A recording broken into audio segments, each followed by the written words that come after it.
The wind whistled across the wide Montana plains, carrying with it the dry scent of dust, sage, and the faint echo of something that used to be, perhaps laughter, or a song once sung by a man who'd long since given up singing. Jacob Harlan leaned against the fence post of his ranch, staring out at the endless horizon where the dying sun bled into the earth. He was a man of 43, weathered by time and solitude, the lines on his face carved by loss more than age.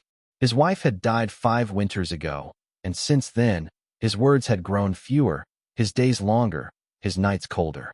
The ranch was quiet, too quiet sometimes. Only the creak of the barn doors or the restless neigh of his old stallion, Cooper, broke the silence. Jacob had come to peace with loneliness, until that night. It was close to midnight when he heard it. A faint knocking at his door, soft, hesitant, almost afraid. He froze. No one came out this far unless it was trouble. Grabbing his rifle, he moved cautiously toward the door, his boots heavy on the wood. The knocking came again, this time more desperate. He opened the door slowly, and what he saw made him lower the gun almost instantly. 2 young native girls stood there, shivering in the cold. They couldn't have been older than 16, their long dark hair tangled, their faces streaked with tears and dirt. One was barefoot, the other held a torn blanket around her shoulders. "Please," the taller one whispered, her voice trembling. "Help us." Jacob hesitated. He'd lived through the war years, seen the blood between settlers and tribes, the mistrust that ran deeper than rivers. He knew what trouble could come from taking sides, but the look in their eyes broke through every warning echoing in his mind. Those eyes didn't lie. They carried fear, hunger, and exhaustion. "Come inside," he said finally, stepping back to let them in. The girls entered quietly, glancing around like frightened deer. Jacob threw a few more logs into the fire, the warmth spreading through the small cabin. The younger one, who looked barely 14, sank down near the hearth, rubbing her hands together. "What happened?" Jacob asked gently, keeping his tone calm. The older girl looked at him but didn't answer right away. Her gaze darted to the door, to the window, as if afraid someone might appear any second. "Men came," she finally said. "White men. Soldiers. They burned our camp." Jacob's jaw tightened. "Where are your parents?" "They're gone," she said flatly. "Everyone's gone."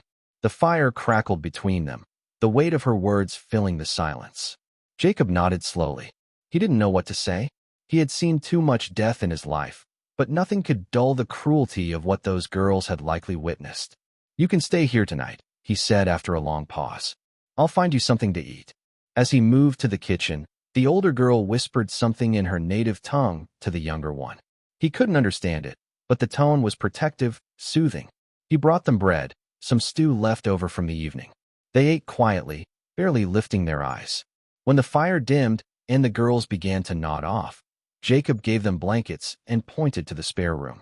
He stayed up longer, staring into the flames, his mind full of unease. He didn't know who those men were, or if they'd come looking for the girls. Out here, there were no lawmen nearby, no neighbors within miles. If danger came, it would come to his doorstep first.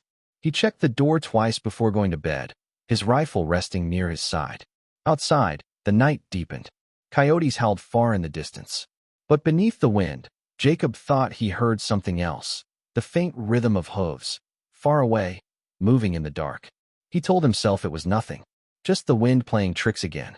But he couldn't shake the feeling that by morning, everything about his quiet, lonely life was about to change forever. The morning came gray and uneasy. Jacob woke before sunrise, as he always did, but something felt different. The air outside was still, too still. Even the wind seemed to be holding its breath. He lit the stove, made coffee, and then turned toward the spare room. The door was slightly open. He could see the 2 girls still wrapped in blankets, sleeping close together like cubs in the cold. He hesitated before waking them. Something about their faces in the morning light struck him, an odd serenity, almost sacred, like they didn't belong to the same harsh world that had burned their camp down. He thought again about what the older one had said. White men. Soldiers. They burned our camp. He had seen enough violence between settlers and tribes to know that truth was rarely simple. But even if their story was half true, they didn't deserve to die out in the cold. Jacob left them sleeping and went outside to check the horses. Frost had settled thick over the ground, and Cooper snorted in protest as Jacob tightened the bridle. "Easy boy," he muttered.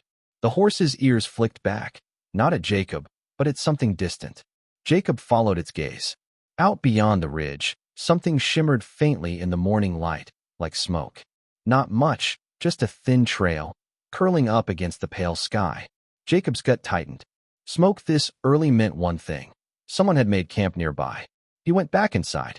The girls were awake now, sitting on the floor by the fire. The older one looked at him sharply as he entered, as if she'd sensed his unease. "Someone's out there," Jacob said carefully. "About a mile east, maybe less. You expecting anyone?" The younger one's face went pale.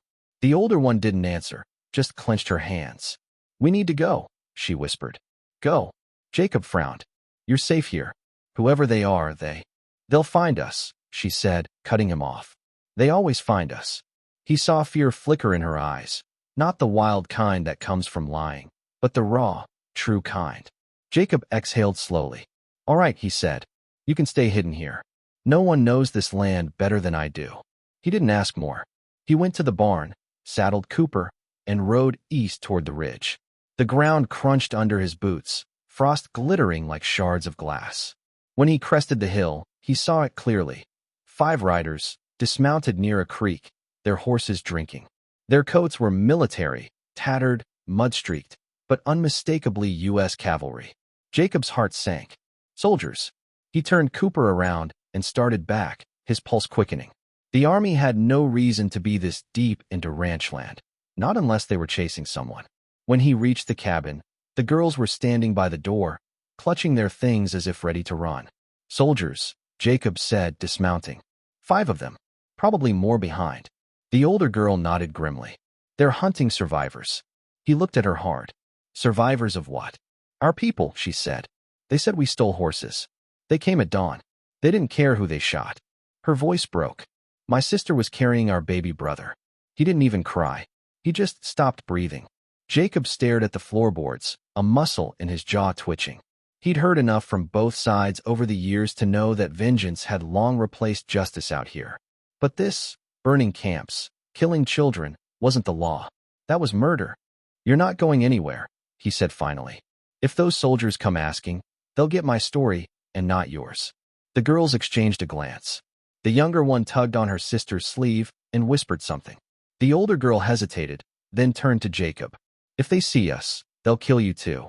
Jacob gave a humorless half-smile. Wouldn't be the first time someone tried. He led them down to the root cellar behind the barn, a narrow pit carved into the earth, half covered by planks and hay. "You'll stay here until I say it's clear," he said. The older girl nodded, pulling her sister close as they climbed down into the darkness. Jacob replaced the cover and scattered hay to hide it. Then he loaded his rifle and went back inside, waiting. An hour later, the riders came. He saw them through the window first. 5 soldiers, coats dusty, rifles slung across their backs. Their horses stopped by the fence. The leader, a tall man with a scar running down his cheek, dismounted and walked up to the porch. "Morning," Jacob said coolly as he opened the door. The man nodded. "You the owner here?" "That's right. Jacob Harlan. Something I can do for you, Captain?" The man's eyes narrowed slightly, surprised he'd guessed the rank. "We're tracking fugitives. 2 young Indian girls. Dangerous. They were seen near this area." Jacob didn't blink. "Haven't seen a soul in weeks," he said evenly. The captain studied him for a moment, his cold eyes scanning the porch, the barn, the smoke from Jacob's chimney. Then he smiled, thin and sharp. "That's so." Jacob nodded once. The captain stepped closer, boots creaking on the wood. "Mind if we look around?" Jacob's heart thudded. He met the man's stare, unflinching. "I mind plenty," he said. "This here's private property. Unless you got a warrant signed by a marshal, you're trespassing." The captain's smile faded. He turned to his men. "Search it." Jacob raised his rifle slightly, not aiming, just enough to make the point clear. "You'll want to think twice about that, Captain. I've buried 3 thieves in this dirt, and I don't mind digging one more hole." For a long second, no one moved. The air felt like it could snap. Then the captain laughed softly. Bold talk for a man alone. He spat on the porch and turned away. "We'll be back," he said over his shoulder. "If you're hiding them, you won't like what follows." Jacob watched them ride off until they vanished over the ridge. Only then did he lower his rifle, exhaling slowly. He went to the barn, lifted the hay, and looked down into the cellar. Two pairs of eyes stared up at him, wide and fearful. "They're gone," he said quietly. "For now." But even as he said it, he knew they'd be back. And next time, they wouldn't come alone. That night, Jacob didn't sleep. The girls stayed hidden, and the wind howled like a warning. He sat by the fire, turning the captain's words over and over in his head. By dawn, the uneasy silence returned, but it didn't last long. As the first rays of light touched the hills, Cooper began to snort and stomp.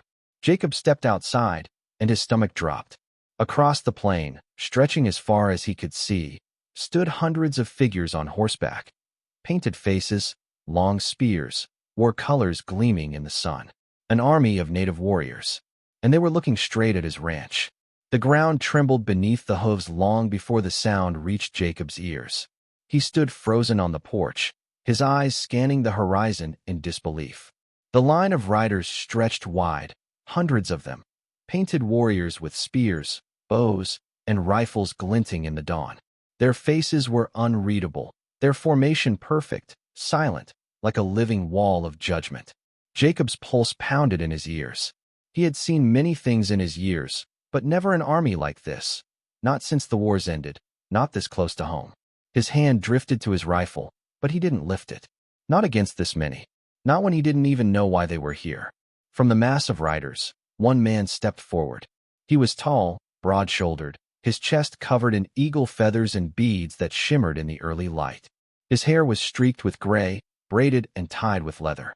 His presence carried weight, the kind that didn't need shouting to be felt. He raised his hand. The entire host stopped. The silence was immense. Even the wind seemed to bow to it. Jacob swallowed hard, forcing his voice steady. "Morning," he called out. "You're standing on my land." The man stared at him for a long time before replying, his voice deep, commanding, and steady. "You have something that belongs to us." Jacob didn't move. His thoughts raced. He glanced toward the barn, the root cellar, the two girls hidden beneath the dirt and hay. "You'll have to be more specific," he said slowly. The man's dark eyes flashed. "Two girls," he said, "daughters of our blood. They fled the massacre your soldiers brought." Jacob's gut clenched. "Your soldiers." He could hear the bitterness in the man's tone. He wanted to speak, to tell him he wasn't one of them, that he had nothing to do with the killings, but words wouldn't matter here. "They came to my door half dead," Jacob said. "I gave them shelter. That's all." The man's gaze hardened. "Then bring them out." Jacob didn't answer right away. He could feel the weight of hundreds of eyes on him, bows drawn, rifles ready. Any wrong move could spark something terrible. He took a step forward instead. "They're safe here," he said. "They've been through hell. You can take them back if that's what they want, but I won't hand them over to anyone by force." A murmur rippled through the warriors. The chief, because that's what he had to be, narrowed his eyes. "You speak as if you command us." Jacob shook his head. "No, just saying what's right." The chief studied him for a moment longer. Then he signaled to one of his men. The rider galloped forward and dismounted. He approached Jacob slowly, his hand resting on a tomahawk. "You will show us," he said. Jacob turned toward the barn, his heart pounding. He moved carefully, not wanting to startle anyone. As he lifted the cellar cover, two pairs of frightened eyes stared up at him again. "It's all right," he whispered. "They're here. Your people." The older girl looked stunned. "My people," she echoed. "They came for you," Jacob said quietly. She climbed out first, pulling her sister up with her. The younger one blinked in the sunlight, dazed, then froze when she saw the hundreds of warriors waiting beyond the fence. Her lips parted in disbelief. "That's our tribe," she whispered. Jacob stepped back as they walked out. The chief dismounted, his expression shifting from stone to something almost human. He looked at the older girl, and his face changed, his jaw trembled, his eyes softened, and for a moment, Jacob saw not a warrior, but a father.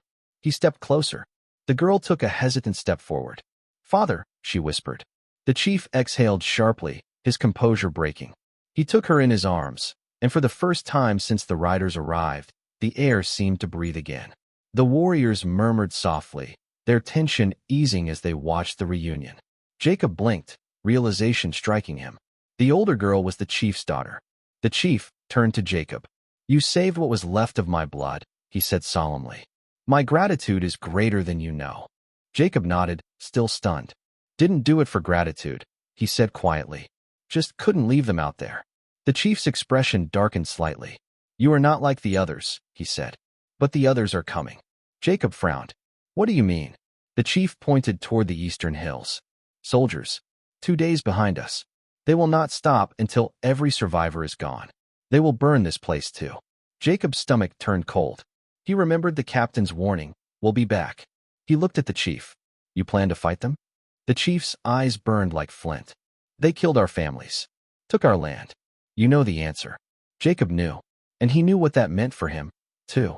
If the soldiers returned and found him here, standing with the tribe, they wouldn't see a rancher caught in the middle. They'd see a traitor. You should go, Jacob said. Take the girls, head for the mountains. I'll slow them down. But the chief shook his head. We will not run again. Behind him, the warriors began preparing, checking weapons, painting faces, whispering prayers to ancestors and spirits of war. The plain that had been silent at dawn now pulsed with grim resolve. The older girl, his daughter, turned to Jacob. You don't have to do this, she said softly. He smiled faintly. I've spent half my life watching men kill each other for flags and borders. I'm done standing by while it happens again. She looked at him with something like awe. You're different, she whispered. He glanced at the horizon, where the sun had begun to climb, and in its light, he saw something glinting. Distant movement. Dust clouds. The soldiers were closer than they thought. Jacob turned back to the chief. You might get your fight sooner than expected. The chief looked toward the east, then nodded once. Then let the spirits decide who deserves this land. As the warriors mounted and the drums began to sound, a low, haunting rhythm that made Jacob's heart thunder, he realized there was no turning back. He was about to stand between two worlds, both claiming justice, both blind to mercy. And when the first shot echoed across the plains, Jacob Harlan's ranch became the battlefield no one would ever forget. The air was heavy before the storm, the kind of silence that grips the earth just before it's torn apart. The warriors stood in formation across the open plain, their faces painted, their eyes fixed on the horizon. Some held rifles scavenged from old battles, others only bows and spears. The chief sat motionless atop his horse, his daughter beside him, the younger sister clutching her hand. Jacob moved among them quietly. He didn't belong here, and he knew it, but no one stopped him. The chief's men had accepted his presence, not as one of them, but as something else. A witness, perhaps, or a soul too tired to choose sides anymore. He looked back toward his cabin, small, lonely, caught between two forces far larger than itself. He'd built that house with his own hands. His wife's laughter once echoed through those walls. Now, it might burn before nightfall. The chief turned to him. They will come from the ridge, he said calmly. They always ride in the open, believing fear will do their work for them. Jacob nodded. And you plan to meet them head-on? A grim smile tugged at the corners of the man's mouth. If we run, they'll follow. If we fight, maybe they'll think twice before they chase again. Jacob said nothing. He understood. Some wars weren't fought to win. They were fought to remind the living they still had a name. From the east, the dust began to rise again. A faint rumble. Hooves. The soldiers were coming. Jacob's chest tightened. He remembered the captain's scarred face, his cold eyes. That kind of man didn't come for peace.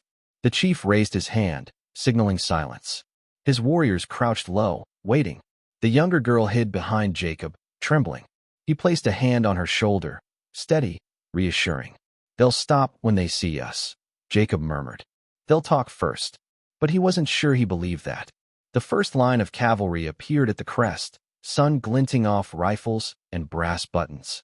The captain rode in front, his expression hard, calculating. He spotted Jacob standing near the cabin and pulled up his horse. Harlan, he shouted across the distance. Step aside. You don't know what you're protecting. Jacob didn't move. I know exactly what I'm protecting, he called back. The captain sneered. You're harboring murderers. Those girls are part of the same band that butchered settlers near Clearwater. They're not victims, they're bait.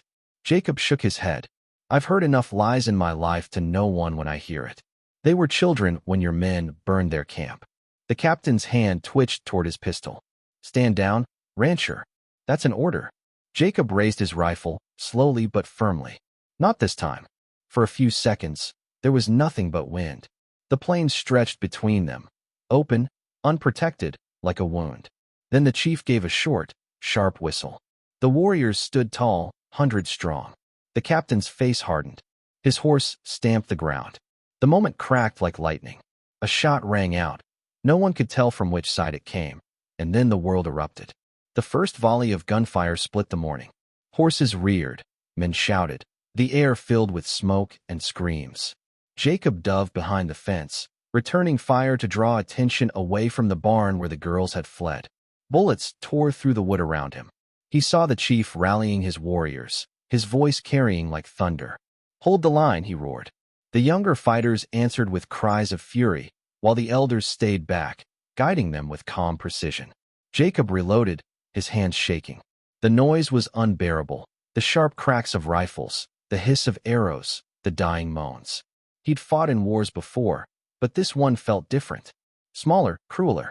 Every shot had a name. Minutes stretched into forever. The cavalry tried to push forward, but the terrain betrayed them. Soft earth and uneven ground turned their charge into chaos. The warriors fought like shadows, vanishing and reappearing, their knowledge of the land turning the battle against the soldiers. Still, they were outgunned. Jacob saw men he'd shared food with just hours ago fall to the dirt, lifeless. The chief's horse was hit, collapsing beneath him, but he rose again, blood streaming down his arm. His daughter was beside him, bow in hand, face streaked with tears and ash. The captain spurred his horse forward, fury twisting his face. "End this," he shouted. "Burn it all if you have to." Jacob's heart lurched. He saw two soldiers breaking off, heading straight for his cabin, where the younger girl was hiding. He ran. Bullets whizzed past him as he sprinted through the smoke, throwing himself at one of the men just as he reached the porch. They crashed to the ground, wrestling in the mud. The soldier's rifle went off, grazing Jacob's shoulder, but he didn't stop. He drove his elbow into the man's jaw, disarming him. The other soldier raised his gun, and then froze. The younger girl stood in the doorway, trembling, holding Jacob's revolver with both hands. "Put it down," Jacob gasped. But the soldier fired first. The shot missed her by inches. Jacob turned, fired once, and the man dropped where he stood. Silence again.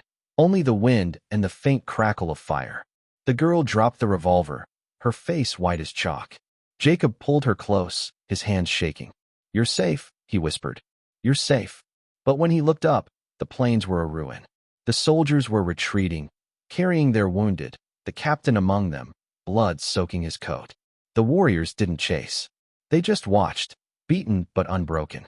The battle had ended, but the victory felt hollow. Too many lay still on the ground, and the sky seemed dimmer for it. The chief limped toward Jacob, his arm bandaged crudely. "You fought beside us," he said quietly. "Why?" Jacob looked out over the wreckage, the smoke, the bodies, the earth stained darker than before. "Because I couldn't stand by anymore," he said. "Because someone had to remember what mercy looks like." The chief nodded once. "Then you have my respect." His daughter came forward, her face streaked with tears and dirt. "What will you do now?" she asked. Jacob looked toward the horizon. The soldiers would come again, with more men, more fire. His ranch was finished. Maybe his life too. But for now, he still had breath, and the girls were alive. "I'll help you cross the river," he said. "Get you as far as the Black Hills. After that, it's your land again." The chief gripped his shoulder. "You walk a dangerous path, white man." Jacob nodded. "Been walking it all my life." As the sun set behind the mountains, painting the sky in red and gold, the survivors began to move north, away from the blood, toward whatever freedom might still exist beyond the plains. Jacob lingered for a moment, looking back at his broken home. The wind caught the edge of his hat, tugging it loose. He didn't reach to stop it. He just watched it tumble away into the distance, like everything else he'd ever tried to hold on to. The smoke from the battlefield lingered for 2 days, drifting across the plains like a ghost that refused to leave. The land was quiet again, but it was the kind of quiet that comes after heartbreak, not peace, just exhaustion. Jacob, the chief, his daughters, and a handful of survivors moved north, their horses slow, their shadows long in the fading light. The air was colder the farther they rode. The prairie grass grew thinner, and the mountains loomed closer, dark, endless ridges that promised both safety and hardship. Jacob rode at the back, his shoulders still bandaged from the fight. The pain had dulled, but not the memory. Every sound, every face stayed with him. Men falling, women crying, the captain's glare before he vanished into the dust. At night, the survivors built small fires and spoke in low voices. Jacob didn't understand their words, but he understood their tone: mourning, gratitude, weariness. The chief's daughter, the older girl, often sat a few feet from him, staring into the flames. Her name, he'd learned, was Nita, and her sister's was Onassa. Onassa rarely spoke. She had seen too much, but she clung to Nita, as though letting go would make the world fall apart again. One night, as the others slept, Jacob heard soft footsteps. Nita approached, her shawl pulled tight against the chill. "You can't sleep either," she said quietly. Jacob gave a faint smile. "Haven't slept much since this began." She sat beside him, her face lit by the orange glow of the fire. "My father says the spirits guided us to you, that you were sent to keep us alive." Jacob shook his head. "I'm no savior, Nita. I just opened a door." She studied him. "You opened it when every other man closed his." Her words lingered in the air. For a long moment, neither spoke. The fire popped, sending sparks into the dark. Finally, Jacob sighed. "I fought in the war, years ago. Thought I knew what killing meant. But this," he paused, eyes distant. "This feels different. Like it never ends." Nita looked down at her hands. "It doesn't," she said softly. "Not for us. Every generation pays for what the last one took." Jacob nodded slowly. "Maybe, but that doesn't mean it has to stay that way." She looked at him, curious. "Then why do you help us? You'll lose everything for it." He didn't answer right away. He stared into the fire, remembering his wife's voice, her laughter echoing through the house he'd built. "Because she would have wanted me to," he said finally. "She believed kindness was the only thing worth dying for." Nita's expression softened. Then she was wise. The next morning, the group broke camp before sunrise. The chief rode ahead, scouting the path toward the Black Hills. Jacob helped Onassa mount one of the horses, her small hands gripping the reins tightly. She looked up at him shyly and whispered, "You're not like the others." He smiled faintly. "That's what your sister says too." They rode for hours through narrow valleys and dry creek beds. Every sound made Jacob's nerves tighten: the flutter of birds, the snap of a twig. He knew the army wouldn't stop. They'd come again, not out of duty but vengeance. Around midday, the chief halted the group at a ridge. Below them stretched a valley shrouded in mist, dotted with pine trees and a winding river. "We cross there," he said. "Beyond it lies the old land of our fathers. No white man dares follow." Jacob looked at the steep descent and frowned. "Looks dangerous." The chief smiled faintly. "Dangerous is safer than easy." As they began their descent, Nita's horse stumbled on loose gravel. Jacob caught the reins and steadied her. She nodded gratefully, but when she looked down, something strange caught her eye. There, half buried in the dirt, was a piece of metal, dull, weathered, but unmistakable. Jacob dismounted and picked it up. It was a U.S. Army insignia, cracked, torn from a uniform. "Someone's been here," he muttered. Before he could say more, the chief raised his hand. The warriors froze. In the stillness, Jacob heard it too: faint movement in the trees ahead. A branch snapped. Then another. The chief motioned for silence. The warriors spread out in a defensive line, bows drawn, eyes scanning the fog. Jacob's stomach tightened. He reached for his rifle, but hesitated when a voice rang out from the mist. "Don't shoot." The group froze. Out of the fog stumbled a man, alone, disheveled, wounded. His uniform was torn, his face pale. A soldier. Jacob's grip tightened on the rifle. "Stay where you are." The man raised his hands weakly. "Please, I'm not here to fight." The chief's eyes narrowed. "Why are you here, soldier?" The man swayed on his feet. "Captain turned on us. Said we'd failed him. He shot 3 of our own. I ran. They're coming this way, maybe a day behind." Jacob stepped closer, studying him. His clothes were bloodstained, but the wound on his shoulder looked fresh. "You're saying your own commander went rogue?" The man nodded shakily. "He wants the girls. Said they're important. Said there's a bounty from the fort." Nita tensed beside Jacob. "A bounty?" The soldier's eyes flicked toward her, full of fear. "They said one of them." He hesitated, lowering his voice. One of them carries something that could unite the tribes. A mark. Something sacred. Jacob looked at her sharply, but Nita said nothing.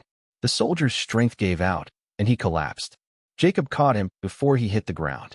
The chief approached, his expression dark. "He's telling the truth," he said grimly. "There are whispers among the tribes, of a bloodline tied to the ancestors, one that could bring all nations together." Jacob looked at Nita. "You?" She shook her head slowly, her eyes wide. "I never asked for it." The chief placed a hand on her shoulder. "But the soldiers fear it. That is why they burn our villages. They fear what they cannot own." Jacob exhaled slowly. "Then we can't stay here. We need to keep moving." The chief nodded. "We'll carry him until he wakes. He may know their path." As they lifted the wounded man onto a horse, Jacob caught Nita's gaze again. Something in her eyes had changed, not fear this time, but something deeper. A burden she hadn't known she carried. They moved on, deeper into the mountains. The fog thickened, wrapping them in cold and silence. Jacob glanced back once more at the plains below, at the smoke still rising faintly from the land that used to be his. He knew the truth now. He wasn't just helping two lost girls anymore. He was protecting a secret, one that could ignite a war or end one. And somewhere out there, the captain was coming. Not for vengeance, not for justice, but for power. The mountains grew colder with every passing day. The air turned thin, the ground hard, and the world around them seemed to shrink to the narrow path between stone walls and sky. Jacob could feel the fatigue in his bones. His hands were raw from the reins, his eyes heavy from nights spent watching the dark. But still, he rode on, because behind them, death was following. The wounded soldier lay wrapped in a blanket on a travois, pulled by one of the horses. He drifted in and out of fever, mumbling fragments of words that made little sense. Orders, bounty, burn them all. Sometimes he cried out a name, Turner, maybe, or Reed. Jacob couldn't tell. The chief ordered silence whenever he spoke, afraid that whatever hunted them might hear through the wind itself. Nita took care of the soldier. She brought him water, cooled his forehead with damp cloths. She did it not out of pity, but duty, the way one honors even an enemy's suffering. Jacob watched her one night as she sat beside the fire, her sister asleep against her shoulder. The flames lit her face in soft gold, and for a moment, he saw something unshaken in her, the kind of quiet strength that comes from generations of loss. "You should rest," he said gently. She didn't look up. "He saved one of our own once," she murmured. "Before all this. I remember his face. He stopped his captain from beating a boy. Maybe that's why he ran." Jacob nodded slowly. Good men end up hunted by the same people they protect. When the soldier finally woke the next morning, his voice was weak but clear. "They're close," he whispered. 2 days. Maybe less. Jacob crouched beside him. "How many?" 15, maybe 20. "The captain rides with them. He's not taking prisoners this time." The chief looked toward the east, where the sun was rising pale and cold. "Then we go higher. There's a place, a cave where the old people once prayed. Few know the path." They set out at once, climbing into the roughest part of the range. Snow began to fall by afternoon, soft at first, then heavy. The horses struggled, their breath steaming in the cold air. Jacob's fingers went numb. The wind howled through the passes like a living thing. By dusk, they reached a plateau where the land opened into a wide basin surrounded by cliffs. There, hidden behind a curtain of pine trees, was the cave the chief had spoken of. It was vast and dark, its mouth framed by frozen vines and icicles that glistened like glass. Inside, the air was still and echoing. The walls were covered in old drawings, handprints, bison, stars, and spirals carved deep into the stone. Nita ran her hand along the markings, whispering something under her breath. Her sister joined her, eyes wide with wonder. Jacob built a small fire near the entrance. As it flickered, he saw the chief kneel before a large rock at the center of the cave. He placed his hand over it and began to chant softly in his native tongue. The sound rose and fell like the rhythm of the wind outside. When he finished, he turned to Jacob. "This place will hide us, but only for a time. The soldiers will not stop." Jacob looked around. "Then maybe it's time to stop running." The chief's expression darkened. "You would fight them here? If we keep running, they'll just keep chasing," Jacob said. "You've seen what they do to villages. There's no reasoning with men like that, Captain." The chief studied him for a long moment, then nodded slowly. Then we fight, but we do it the old way, not for revenge, but for balance. That night, as the storm raged outside, Jacob sat near the fire, cleaning his rifle. Nita approached quietly, holding something in her hand, a small pouch made of deerskin. My mother made this, she said, before the soldiers came. She said it was meant for the one who would protect our bloodline. Jacob hesitated.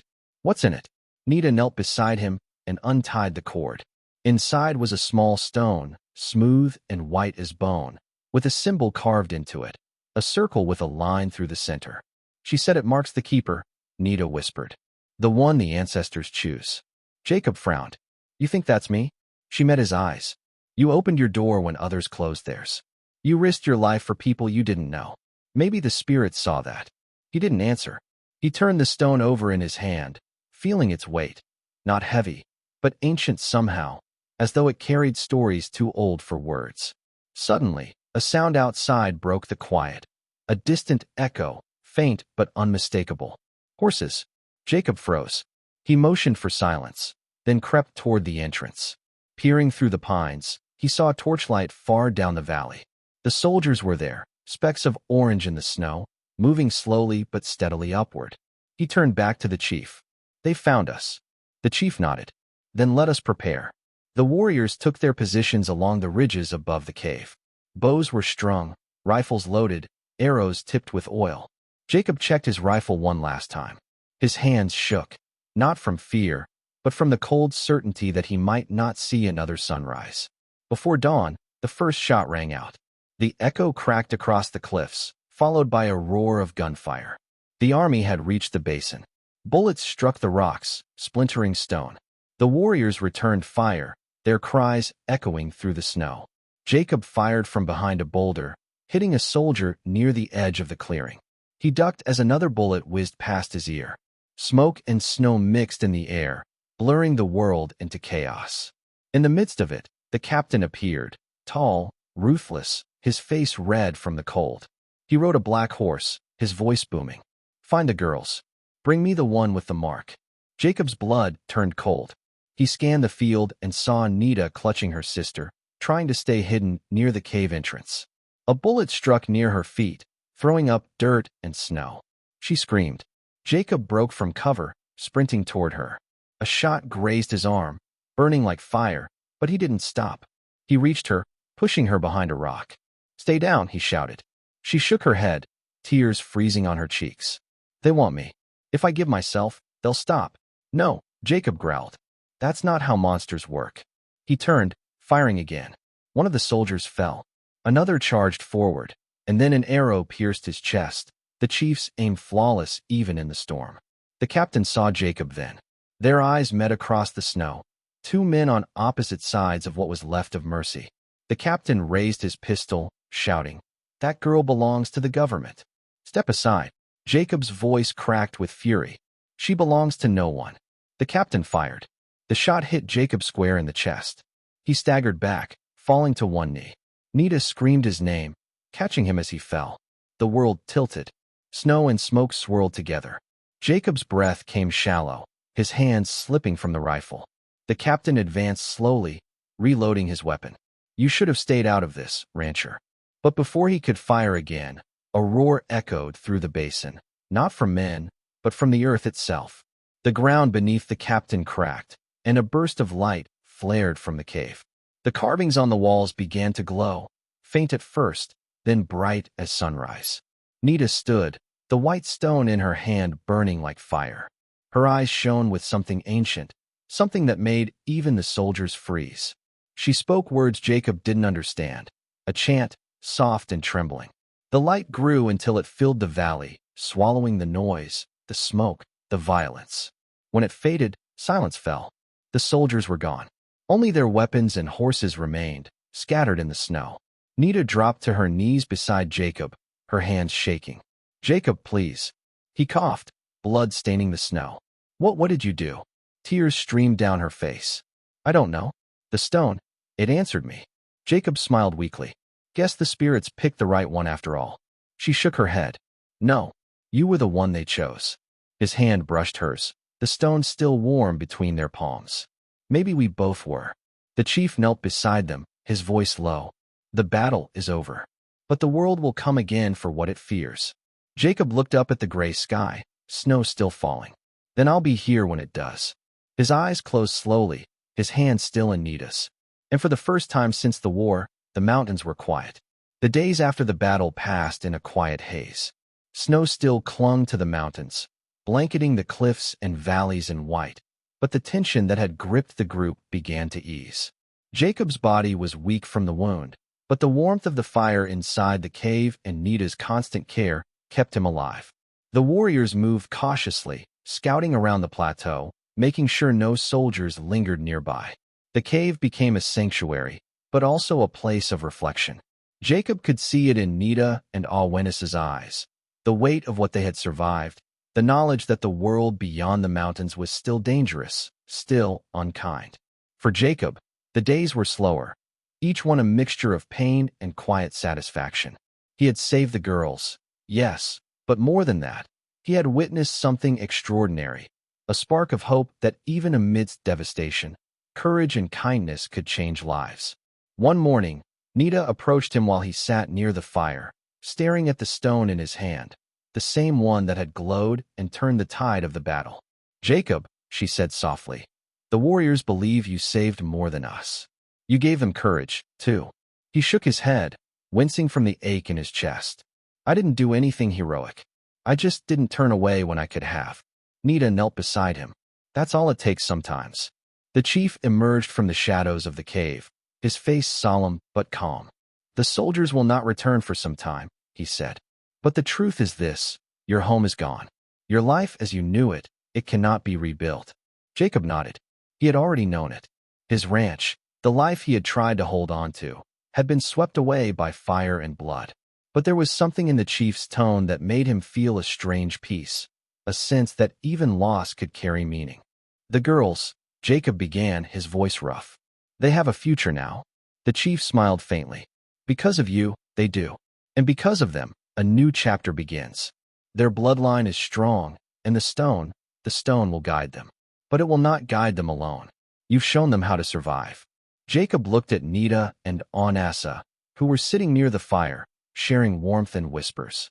He could see it in the younger one's eyes, a kind of courage that had been forged in tragedy, a fire that would never be extinguished. Over the next week, the group prepared to leave the cave. The chief and the warriors guided them through hidden paths, dense forests, and frozen valleys. Jacob walked alongside Nita, her hand brushing against his occasionally. They didn't speak much, but there was a mutual understanding of gratitude, respect, and the quiet bond that forms in shared hardship. One evening, they reached a ridge overlooking a wide river. Below, the current moved swiftly, reflecting the last light of the sun like molten silver. The chief gestured to the far bank. Beyond this, you will be safe. Your bloodline will continue. The soldiers cannot follow. Jacob looked at the river, then back at the girls. Nita's gaze met his, steady and determined. Will you come with us? She asked. He shook his head slowly. My place is here, he said. This land, it's mine, or what's left of it. But I'll always remember you, both of you. And I'll always be here, if ever you need me.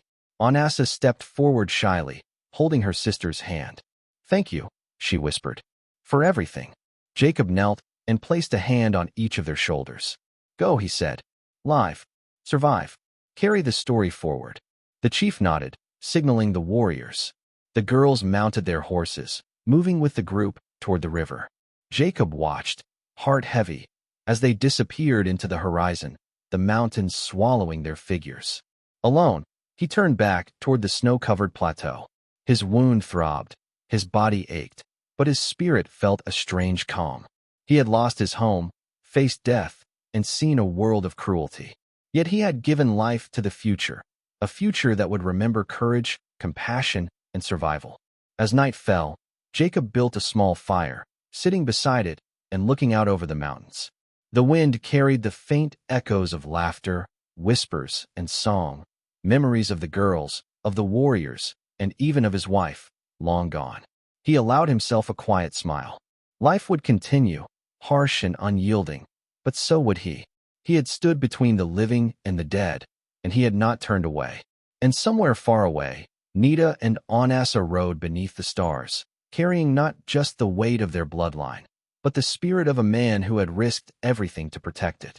The mountains were silent again, but Jacob knew that silence was fragile, like hope, and he had made sure it would endure.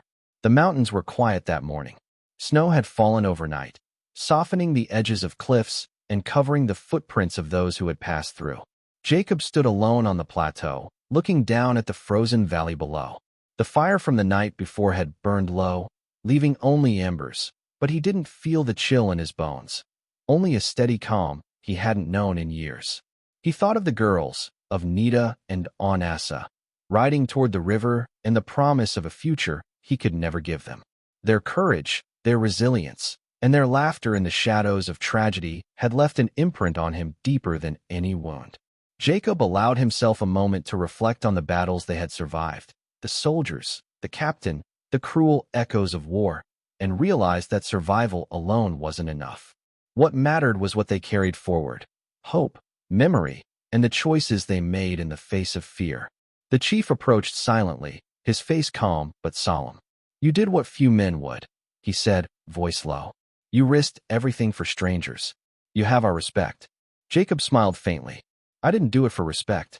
I did it because it was right." The chief nodded. "And that is why they will remember you. Not for guns or power, but for courage when it mattered most." Jacob's eyes scanned the mountains, the cave, the snow-covered plateau, and the horizon beyond. His home, the ranch he had loved, was gone. His life had changed irreversibly. But here, amid the silent peaks, he understood something profound. Even a life lost to violence and hardship could still leave a legacy. As the sun rose, Jacob felt his strength faltering. The wound in his chest, though healing, had taken more than he realized. He sat beside the last embers of the fire, feeling the cold seep into him, and closed his eyes. He did not fear death. He had seen enough suffering to know it was not the end, only a transition. Far below, the river glimmered, carrying Nita and Onassa toward freedom, toward safety, and toward the continuation of their bloodline. They would live, learn, and grow. They would remember the man who opened his door when no one else would, who risked his life without question, who taught them that courage was not the absence of fear, but the resolve to act despite it.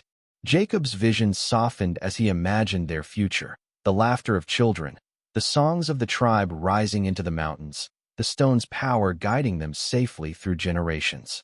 His heart swelled with a quiet satisfaction. He had been part of something larger than himself, something eternal. The chief knelt beside him one last time, placing a hand on his shoulder. "Rest now. Your duty is complete." Jacob allowed himself a deep exhale. The pain in his chest eased, his breath slowed, and for the first time in a lifetime of struggle, he felt peace. The mountains embraced him, the wind whispered through the pines, and the snow shimmered like a veil between past and future. When Jacob Harlan finally leaned back against the cold rock and let the world fade, it was not in defeat, but in fulfillment. His story, his choices, and his courage had left an indelible mark, one that would live on in the girls he saved, in the tribe he protected, and in the mountains that had witnessed it all. Far away, Nita looked back once as they crossed the river.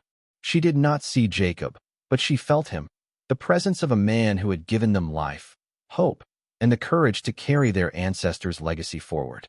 She clutched the white stone in her hand, now warm and pulsing, a reminder of the bond between them and the promise of what they must protect. Onassa rode beside her, silent but strong, her eyes reflecting the sunlight on the river. Together, they disappeared into the horizon, toward the Black Hills and beyond, carrying the memory of Jacob Harlan and the truth that even in the harshest world, one person's courage could change everything. The mountains remained silent. The snow fell softly. The fire of hope, once sparked, would never be extinguished. And somewhere, high on the plateau, a man rested, finally at peace, knowing that what he had done was more than survival, more than heroism. It was love, duty, and the quiet triumph of humanity over the darkness. The story ended not with a scream, nor with revenge, nor with fire, but with life enduring, quietly, powerfully, and eternally.